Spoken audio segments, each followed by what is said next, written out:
Me and Jake running down the street with a handful of comic books, kicking ass and banging chicks and drinking booze No, not and me. smoking Not weed. me. I'm married. Yeah, well, I'm married. Jake. Can't do that. Yeah. Off panel, off topic with Jake and Tyler.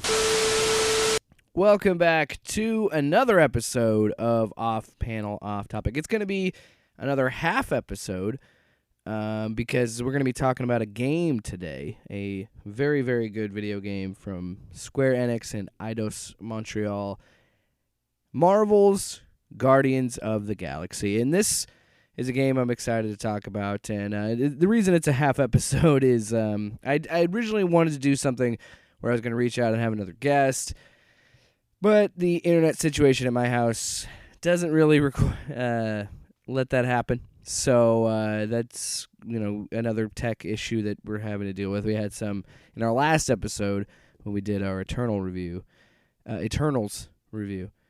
Why didn't they call that movie The Eternals? It drives me nuts.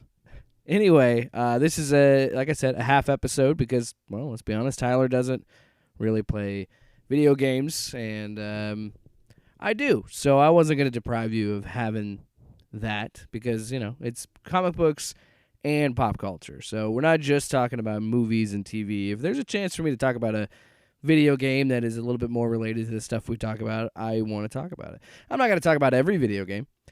I'm not. The next big game that I'm thinking about is Halo Infinite. I don't know if I'm going to do a whole podcast dedicated to that. So who knows? Maybe I will. Maybe I won't. We'll see. Also, it's our podcast, and we'll post what we want to post, damn it. So let's talk about Marvel's Guardians of the Galaxy. And I want to be totally honest, this is a game that kind of flew under my radar. It's a game that I honestly forgot was coming out, which is silly because it came out the day before my birthday, which, you'd think I would remember that.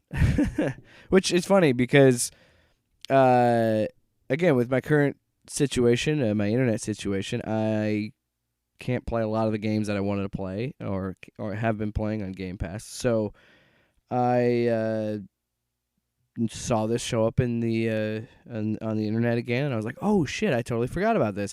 And then I read some reviews and looked at some things online, and people seemed to like it. They seemed to say that it was, because what I was worried about is if you follow what Marvel and Square Enix have done with their games, Square Enix really fucking missed the boat with Marvel's Avengers. I think that made me wary of this game originally, because Marvel's Avengers is a game that I feel, and I've talked about on the show before, it's definitely an example of I feel like superhero games are generally better when you have a solid single-player experience. Now, I'm not saying you can't have co-op in it. I'm not saying that games like DC Universe Online and Marvel Online games are bad. I'm not saying that at all. But what I'm saying is, like a blockbuster appeal, I would probably say go more single-player. And I think another thing that hurts, and we'll talk about this later, but I think another thing that hurt that game was it came out right after, we built the hype for it, and Endgame has already come out in the MCU. So all of those characters that are attached to or getting attached to are either moving on or something, something's changing in the narratively, or the actors are leaving, whatever the case may be. And when you have some very talented voice actors come in and do these characters, I don't think it works the way it does in Guardians of the Galaxy, is because, I don't know, those characters are still so fresh in our minds, I think. And with Guardians of the Galaxy, it's been quite a while. It's been like, I want to say 5 years. Coming up, it'll be this year, we'll come up on 5 years, because the next one, Guardians of the Galaxy Volume 3, won't be out until 2023. And so we haven't seen a Guardian. Yes, and they were in Infinity War and in Endgame, but we haven't seen a solo Guardians of the Galaxy movie in almost 5 years. And I think that little absence made us grow a little fonder, honestly. I think because Endgame was so close to this game's release, because this Endgame came out in 2019, this game came out in 2020. So I think that hurts this game a little bit. Is the idea of we still think of Chris Evans as Captain America. We still think of Tony Stark as, Robert Downey Jr. So to have those I just don't know if they should have gone with the Avengers first. I think if they would have started here with Guardians of the Galaxy, it'd be a much different story. And I know it's a different team. It was Crystal Dynamics that did Avengers, and Eidos Montreal is doing this game, or did this game, whatever you want to say. I understand they're two different teams, and the problem is there was two different goals. Because Avengers, and they were kind of pretty out front about this, and I think that's a big reason why I didn't really play this game, or want to play this game, is it's a games as a service, which means that it's going to be a game that you're going to buy, but then periodically, you could also, for the people that actually, listen to this podcast and play video games are probably wanting to drive their car off a cliff. I apologize. I want to explain this to everybody in case, they're interested in this game, whatever, and they're not, they're a casual player. So games as a service essentially is the thing where you either buy a $60 version of the game or an $80 or $100, whatever price you want to put on it. If you buy $60, you get the standard game, but then you have to be like, oh, well, there's this new content that they said is dropping in a few weeks and there's like this content roadmap of like, oh, in this next 3 months, we're going to add this much loot, or we're going to add this story mission, or these side quests.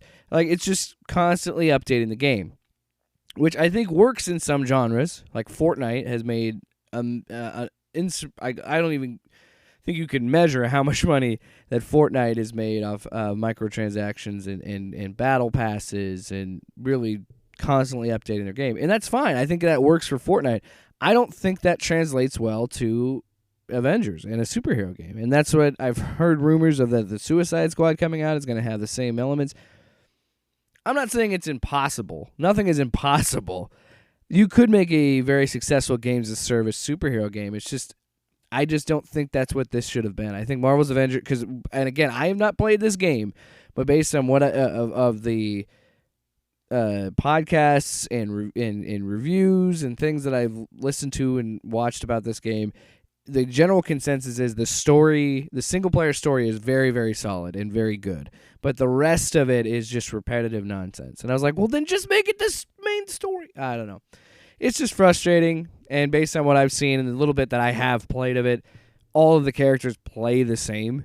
They just have like one or, like a special ability. But it's all like punch and kick. And yeah, we'll get into more of that too with Guardians and how they handled that versus how this handled it. So let's keep going here, and as we usually do with reviews on this show, we usually start with our spoiler-free thoughts, give you a chance to kind of guess what our opinion is and formulate whether it's something for you to enjoy. And I want to do that here as well, because there's a lot of spoiler shit that I don't want to ruin for you. I will say this: my favorite thing about this game is that it is a straightforward, linear single-player experience. And yes, you can explore the environments and get like loot and find alternate costumes and stuff, but this is a straightforward single-player experience. So I want to start with what I thought of, because we were talking about the voice actors in Avengers, which I thought were great, but of course they had a lot to live up to with their Hollywood counterparts. And I don't think that's different here with Guardians of the Galaxy, but I do think that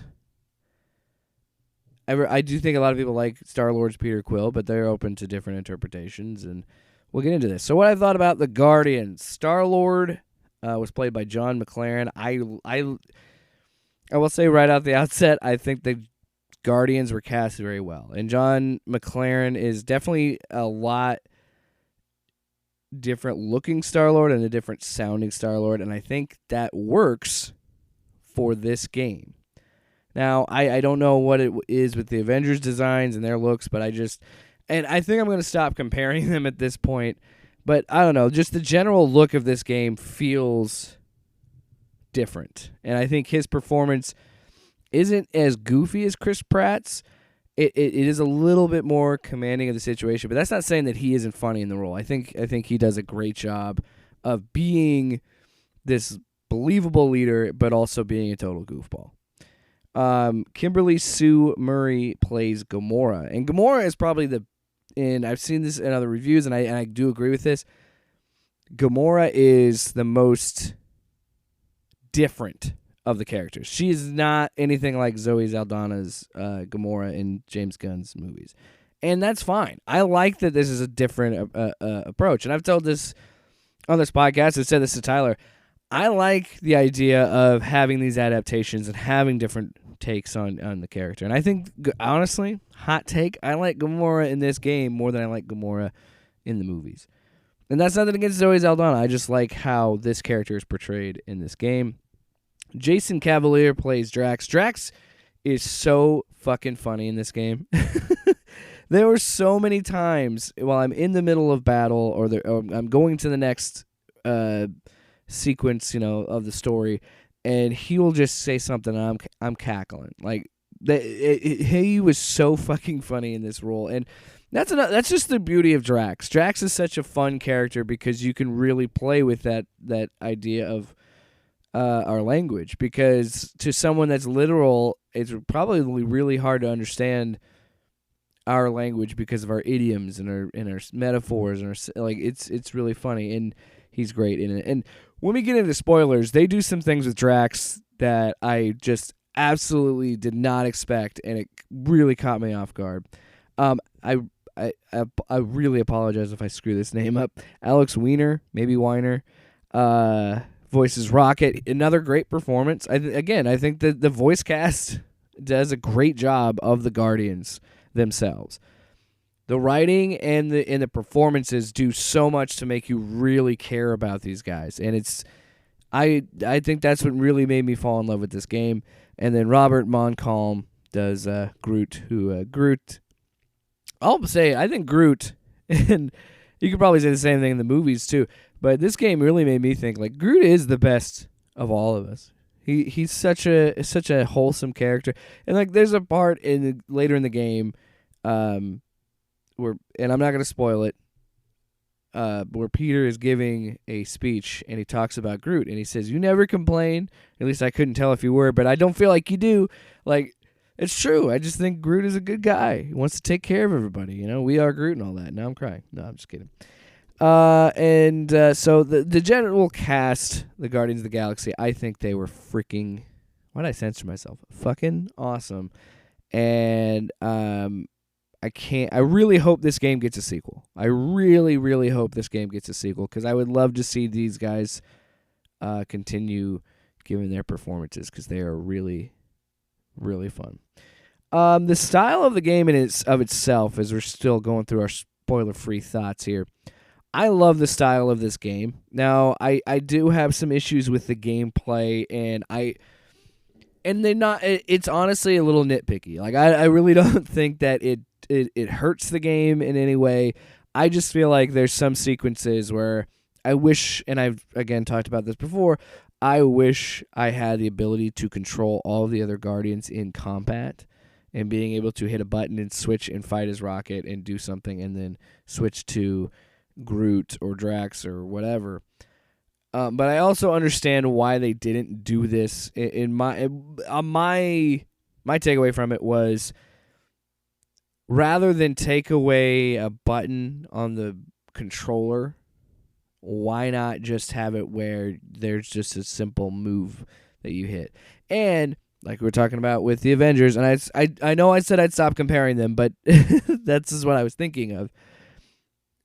When you have the situation where you can play as all of them, you do kind of run into that scenario of it's going to feel samey, and it's going to feel not as fun and not as a variety. So I think it was smart of them to say, okay, well then we'll just have it where they have these certain moves that they can do, and then you can kind of try and combo off that of, have Drax do this one thing and then have Gamora do another thing, rather than trying to have them flip between them and then not make it feel samey. Because especially with Gamora and Drax, while she has more of a acrobatic, quick-moving moveset versus his that's more of like just a brute force, it's still, especially with those two characters, it could feel samey in a sense of like you're just swinging a sword or a dagger around.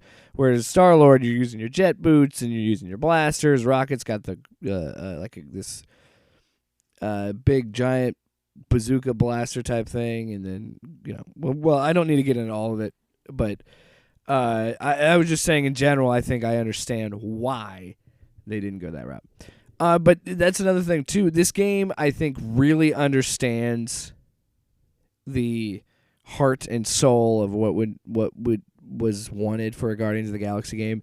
Whereas as a fan of both, I haven't really read a lot of Guardians comics, but as a fan of the Gunn movies and a fan of just Marvel in general, I was already on board, and they did an approach to that. It's a good way of saying, like, you don't need to see the James Gunn's movies or the MCU movies.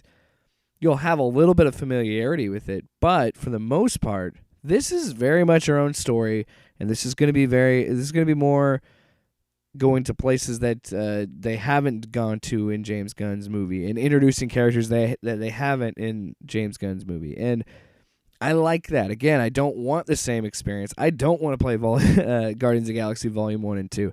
I don't want to play that. I want to play some new adventure and a different take on these characters. And while, again, a lot of the MCU's characters and style do play a role in this game, and it would be stupid not to. I think it's very smart to keep blending in that MCU, because Guardians of the Galaxy does not reach the popularity that it has if it isn't for those movies. So, of course, they're going to use elements of that movie in this game. And I think, and we'll get to it in spoilers, I think it's a perfect blend of this an entirely new original story, the comics, and the movies. And I think it does a great job. And I don't know if I can keep gushing about it for another 20 minutes or so, but we'll see. I love the humor in it. I think it's a very funny game.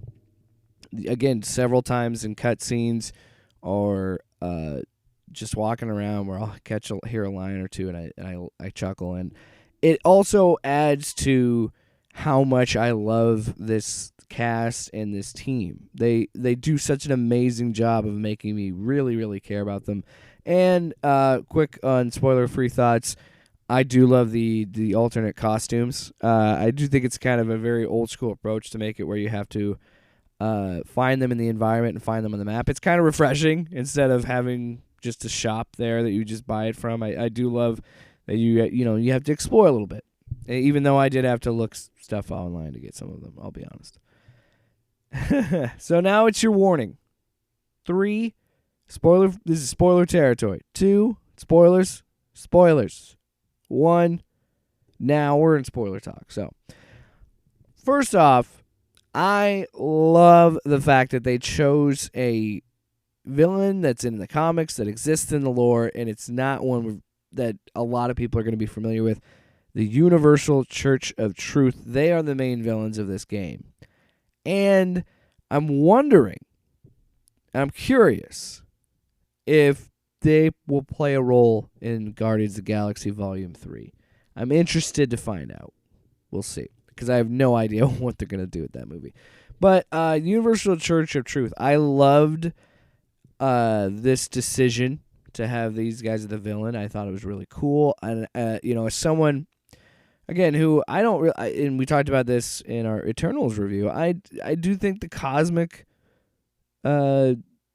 universe, the cosmic canon, whatever you want to call it, of Marvel, I'm a little blind spot for me. I haven't read a ton of that stuff, but it's so like these characters are such a cool concept, because it's the idea is in the story they run their ships, they run everything they have on faith energy, and they get the faith energy from people believing in the Universal Church of Truth and people accepting the promise.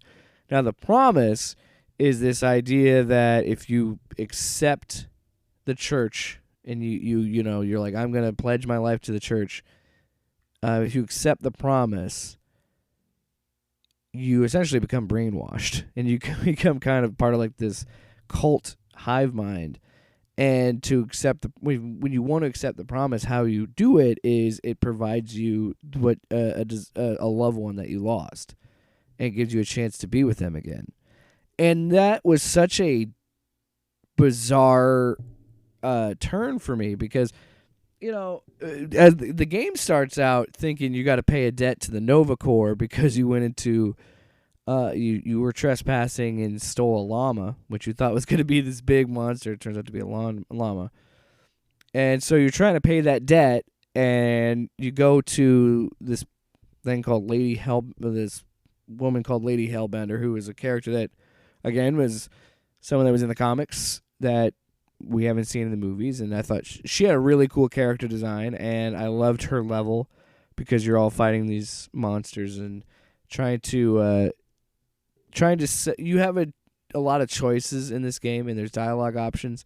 So either you're taking Groot or Rocket into her to sell them, because that was their big scheme to trying to get money, and then you end up robbing her. And that's what I thought it was going to be, was this fun swashbuckling adventure. And then, as I keep playing through this game, I'm like, man, this is just hitting more emotional beats than I expected. Still very funny, but at the same time, I'm like, dang, okay, we're getting deep in this. And when you accept the promise, yeah, you essentially give yourself up to the church and become part of this big hive mind. And it gets weirder in the story, because then you find, but this is why I'm wondering if they're going to do this with Guardians of the Galaxy Volume 3, because I didn't expect this either. As you're going through the story, you run into Adam Warlock. And Adam Warlock is, which I love, oh my God. How they did Adam Warlock in this game, I hope they do in the movie, because he's so ridiculous. And he's so Shakespearean, and he's got to have they make a joke about it when they're like, you could just say thank you. Or I think he said, we're good, is what he says at the end of the game. And it's like, you could have just said that. You didn't have to go through this huge diatribe. And I love the way that they make Star-Lord and him interact. And I think that could be a good tool of comedy in the movies as well. But Adam Warlock, a character that I know of that I really thought they did a really cool adaptation of him. And I really like the performance of his character and like how he plays into the story and all that. But I love them as the villains. I love the idea that it went to places I didn't expect, because the idea of taking the promise is you get to live with that person that died, but it's all a lie, because you're actually just being a part of this hive mind that's going to eat up the whole galaxy, which is fucked up when you think about it. But I love that so much. And then because there's a sequence where you all are getting, the main villain, who is Nikki, who you think is your child, but isn't. There's this whole thought that she is the chosen one to cause the what do they call it? It was something that she was going to be the one that brings forth the idea of them consuming the galaxy, and she all puts them in a situation where they're all in each other's minds of their promise, of what their promise would be. And Peter's hits hard. All of them hit hard.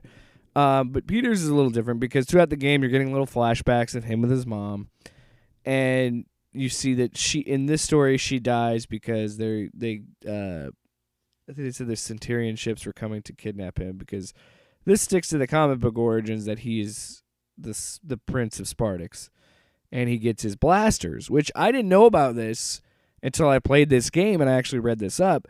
But in this lore, the same as the comics, he's a Spartax soldier in a sense that he has these two blasters that are elemental. And in the game, it's ice, fire, wind, and lightning. And whenever the situation would arise, his gun would form into something new and help him out of the situation, create the element, which is a really cool concept from the comics that went over to this game. So I didn't know about that. So that was an interesting reveal too in the flashback. But in the flashback, he tries to go down and fight and save his mom. It doesn't help. They grab him and kill her, essentially. So in the promise, instead of it being kid Star-Lord, it's the Star-Lord we know now, and he goes down and saves his mom. And again, this is spoilers, so I'm assuming you played this game. If you've gotten this far, do play this, because this part is really important to their portrayal of Star-Lord. So he's fighting them off. He fights them off, and everything works. She hugs him, and it's really tight. Now, I tried to break out of it, because there's an option to tap a button to break out of it, but it wasn't working. So I was like, well, maybe this is a bug. Maybe I should just let myself die and start over from the checkpoint, because his mom keeps squeezing him and squeezing him and squeezing him, and you don't let it go. You snap out of it. You're working on your truck as Star-Lord. Your mom goes, come in, dinner's ready, or whatever. So you're like, oh, sure. You come in, and then I've noticed if you don't do anything for a second, you see like the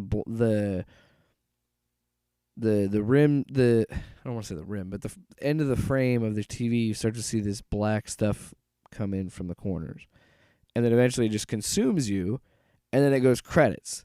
So I was like, and I knew this couldn't have been the end of the game. So I was like, wow, they're really pulling a Arkham Asylum on us, where you think the game ends halfway through the game, and I'm like, what the hell? And the credits are rolling, and then it gives you the option to reject the promise. And then so when you do that, you fight her off, and then you shoot her with your blaster. And I was like, damn, we're going to make Star-Lord kill his mom? But we all know that it's not really her. It's a part of this illusion. So that's how he breaks free.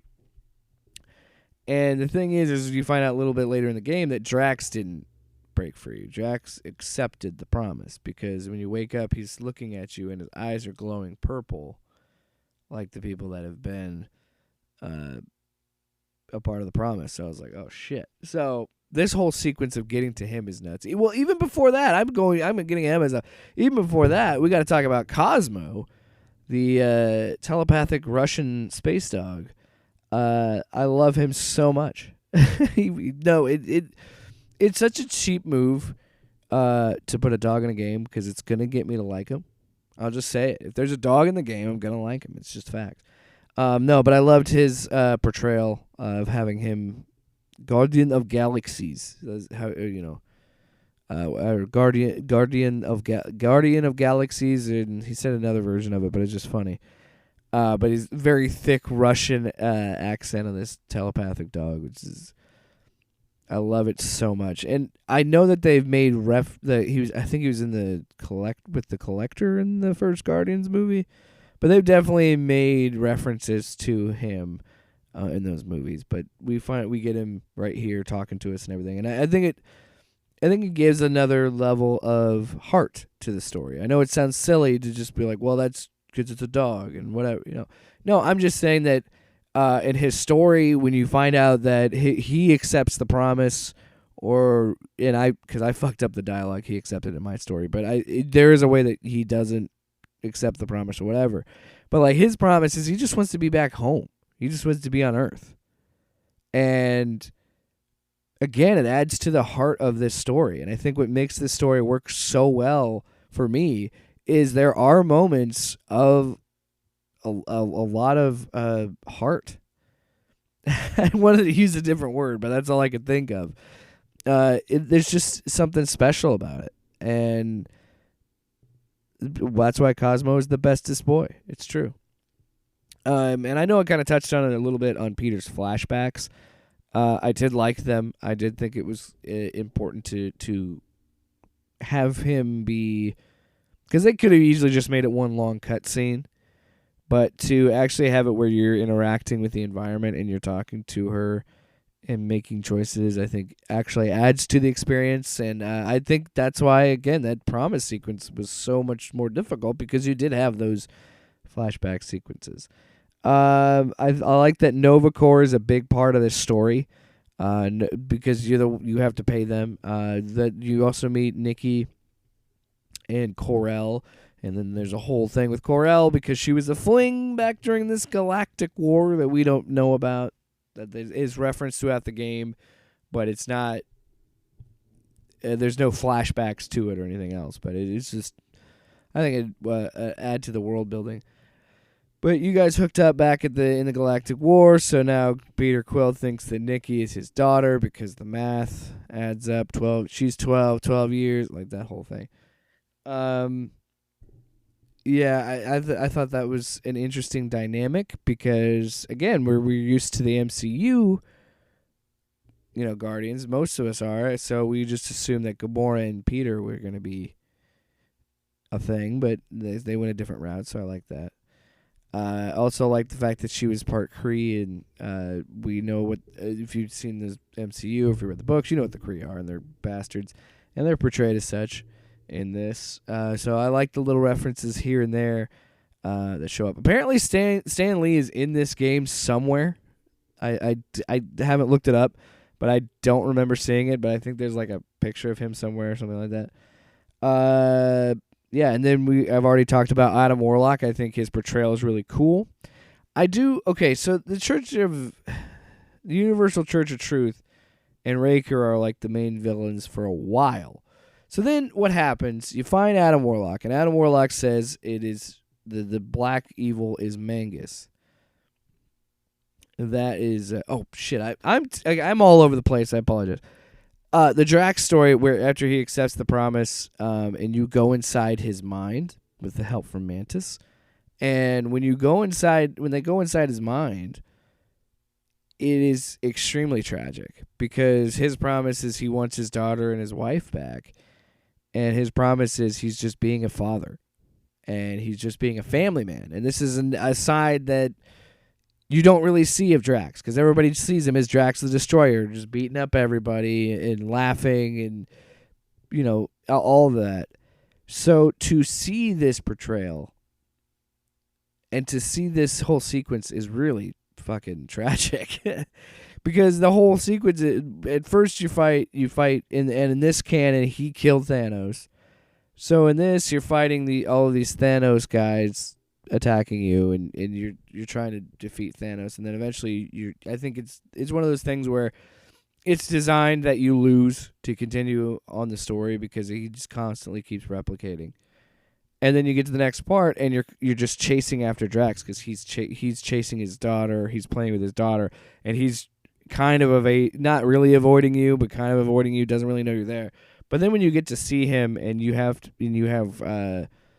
his family talking about, let's go to dinner and everything. He's with his family and just having that moment of him looking at, Peter Quill and Quill just being like, it's not real.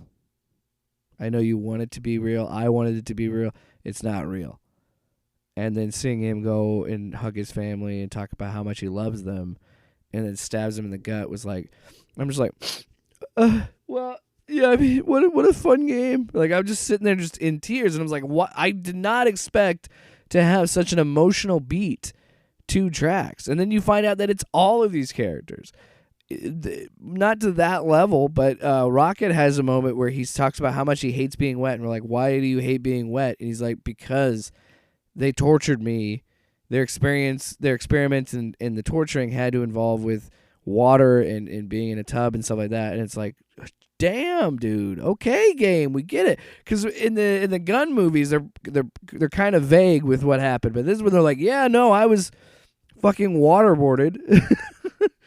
Jesus. And then we find out in this story that Gamora killed Nebula, and she deals with that. And it's like, and I think that's what always makes Guardians work so well is that acknowledgement of why we are so attached to this team and these characters is because they're all so damaged and broken.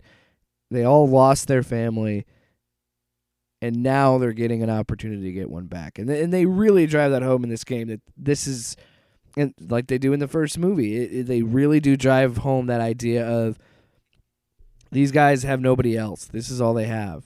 Is a tree, a talking raccoon, I can't remember the race. Thanos' daughter and Thanos' killer. There. And some dude from Earth. Yondu is referenced in this. That's nice. Also love the fact that they bring in this character called Old Glory, who I knew nothing about, and he was definitely just fodder because you fight him in a space dogfight. It's kind of hilarious. But overall, as I'm wrapping this up here, I think it's an amazing experience, and I'm definitely leaving things out that I wanted to talk about. But it happens. This is what happens when you do a half episode solo show. It just is what it is. I'm very happy that I got to experience it. And funny story as we wrap this up. This was a game, like I said, that kind of flew under my radar, but it came out the day before my birthday, and I'm sitting there and I'm thinking, you know what? I'm going to get myself a gift. And I told my wife about it, and she's like, yeah, but we don't have internet. I'm like, nope, it's a single-player game. And I even bought it on disc. That's how excited I was to play it. I bought it on disc. That's right. And no, it was such a refreshing reminder of how much fun it is to have that linear single player experience. And yeah, we were spoiled with that in the Arkham series. And I think that we kind of, I don't want to say it was a terrible decision from the Avengers game, but I think it was a bold decision. I think it was a different strategy, and I think they may have done a few things differently and given them. I just think they crunched too hard at the end. I think they should have just given themselves more time. And I know it took a long time. Like this game was announced or teased way back in like 2015, but it was something different. But Guardians of the Galaxy really drives home that if you make a very strong, compelling story with, I'm not saying the combat was bad. The combat was fine. I would have just made some tweaks here and there. But to have those two things, like a solid combat system, a very, very good story, that's all you need. And I had a blast. And I really, and this is how much I enjoyed that game. My first thought was like, should I do, I'm like, I'm going to do New Game Plus just to go back and get all the costumes that I missed. Like, that's how good of a game it is. So I would absolutely recommend it. And I know I spoiled some of it for you. I did not talk about everything because there are some things I think that people should experience themselves. Probably skip that Drax part, maybe. Or the really eating the promise stuff. Should I have not done a spoiler? I'm just kidding. Thanks for listening to episode 20.5. We'll be back next week, I'm going to say, because, man, two episodes. You get the Eternals review, you get the Guardians of the Galaxy review. I mean, we're giving you all sorts of content here at Off Panel, Off Topic. Thank you so much for listening. I need to stop rambling. I got things to do, and I know you do as well. Have a great day. Play some video games, watch some movies, do something. And that's it.